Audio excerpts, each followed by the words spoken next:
মধ্যপ্রাচ্যে ক্রমবর্ধমান উত্তেজনার প্রেক্ষাপটে ইরানকে সব ধরনের হামলা বন্ধের কঠোর আহ্বান জানিয়েছে ইউরোপীয় ৩ শক্তিধর রাষ্ট্র যুক্তরাজ্য, ফ্রান্স ও জার্মানি। একই সঙ্গে দেশ তিনটি মধ্যপ্রাচ্যে নিজেদের স্বার্থ রক্ষায় পদক্ষেপ নিতে প্রস্তুত বলেও জানিয়েছে।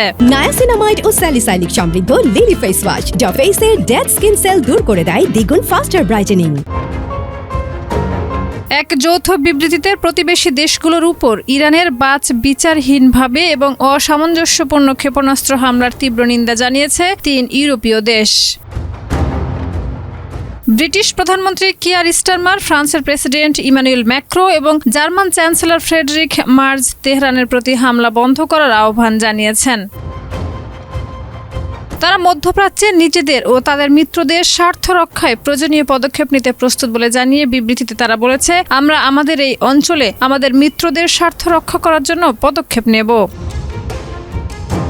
প্রয়োজনে ইরানের ক্ষেপণাস্ত্র ও ড্রোন নিক্ষেপের সক্ষমতা তাদের উৎস মুখেই ধ্বংস করতে প্রয়োজনীয় ও সামঞ্জস্যপূর্ণ প্রতিরক্ষামূলক ব্যবস্থা গ্রহণে আমরা প্রস্তুত বলেও জানিয়েছেন তারা।